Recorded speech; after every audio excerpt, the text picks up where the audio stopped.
Objective Analysis, Kaiju number 8 edition. Let's get it. Ever since Kaiju number 8 has come on the block, it has been widely successful, breaking records, getting incredible sale numbers.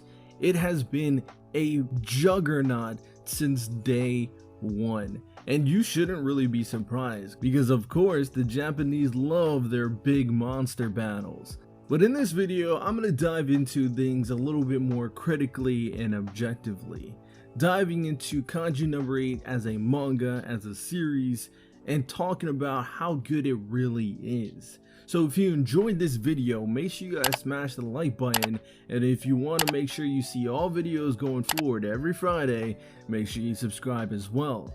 So let's roll right into the video. First thing we're going to start off with is plot, and if we're being completely honest, the plot of Kaiju number 8 is extremely generic.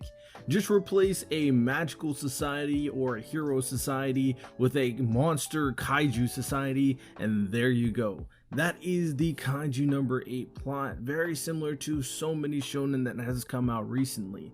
It is basically Pacific Rim meets World Trigger.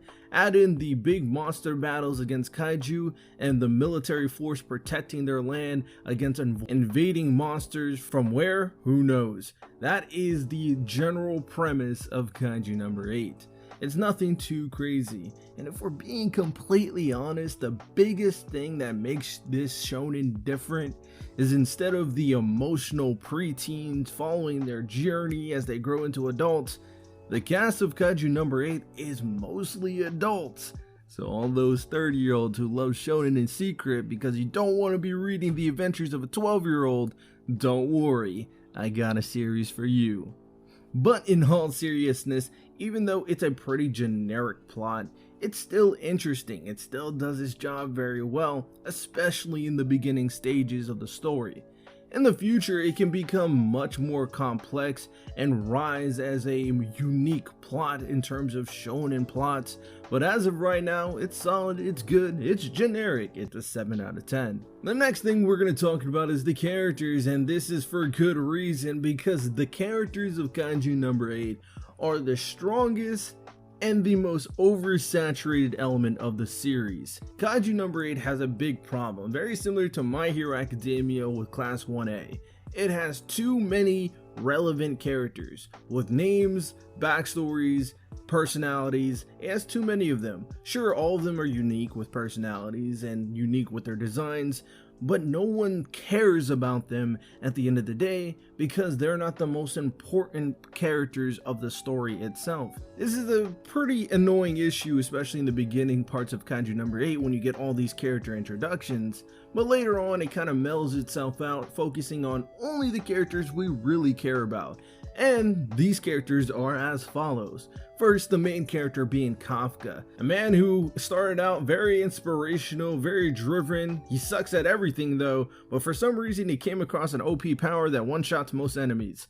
Yeah, sounds very similar to a lot of other things, but the difference is he's in his 30s, so he's not a little baby. He's a man-child.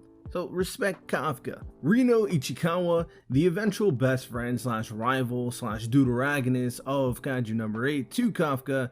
He started out as a nobody, but he has a reason why he wants to be in the military as well, similar to Kafka. But he's also secretly a prodigy and rises very quickly in merit, so he's someone you have to watch out for, and his personality is not pretty bad. Nothing too amazing in terms of dynamic personalities, but it's pretty mellow overall. Next is Kikuru Shinamiya, the spoiled prodigy and you could argue female lead of the series.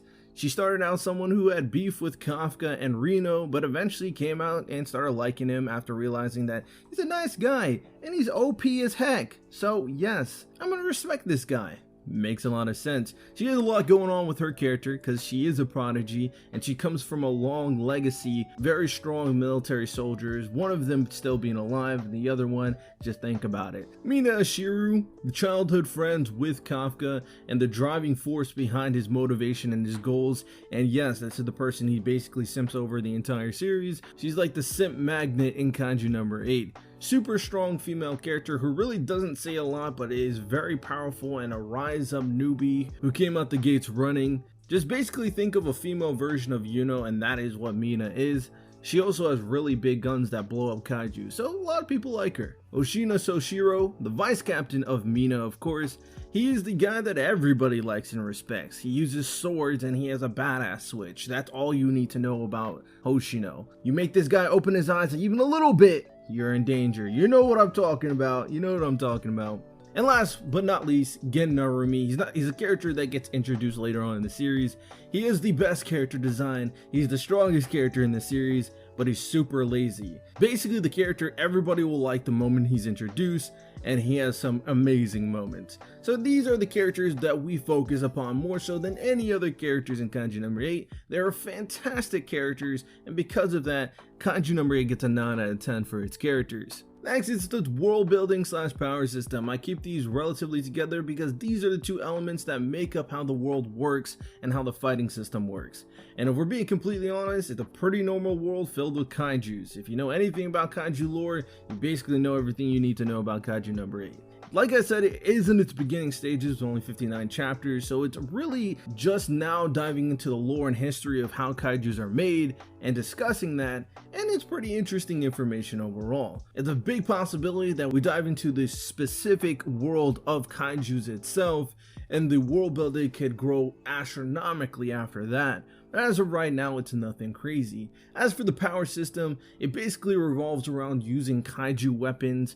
Think Tokyo Ghoul and how they kind of use ghoul weapons and integrated that with their body and use those weapons to kill ghouls. That is basically the same exact formula that Kaiju number 8 is using with its military. The only difference being Kafka because he has OP kaiju powers. So far, the world system and power system has not been anything crazy, but it's better than average at the very least, so I'll give it a 6 out of 10. Now, to truly get invested into a series emotionally, spiritually, you need to have themes that really inspire people.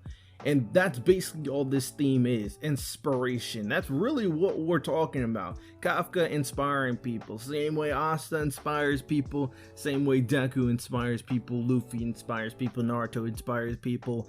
You know, very similar. It's so generic, so similar to a lot of shonen formulas when it comes to their themes. Wait, there's an inherent difference. Kafka's old, so that means the theme actually is, even if you're old, keep following your dreams. So yes, I am giving it points for that. The theme ended up a 6 out of 10. Follow your dreams, no matter what age you are. And last but certainly not least is the art / animation. There is no animation, so we're just focusing on the art until the anime comes out. And the art for Kaiju number 8 is hard to really kind of objectively measure art because it's a subjective value. But for the most part, when you look at the drawings, the designs, the choreography, the paneling, the fights at Kaiju number 8, you can't tell me it's anything less than a 9 out of 10. It is done amazingly, and one of the things that makes people so interested in the series in the first place. It is drawn so well, all the designs are particular and done extremely well, and if the anime is going to be successful, the animation needs to be on par with the art. So, Ufotable, you done Demon Slayer, you better do Kaiju number 8 as well. So those are the 5 criteria that we use to objectively criticize and objectively analyze a series. And if we do the average to kind of give it the totality score, that average ranking would be a 7.4 out of 10. That basically means it's a pretty good series. Nothing groundbreaking and nothing close to a masterpiece, but to be fair to Kaiju number 8, only 59 chapters have released, so it has a long way to continuously grow. An anime has gotten announced, so it really tells you that it's extremely popular so far.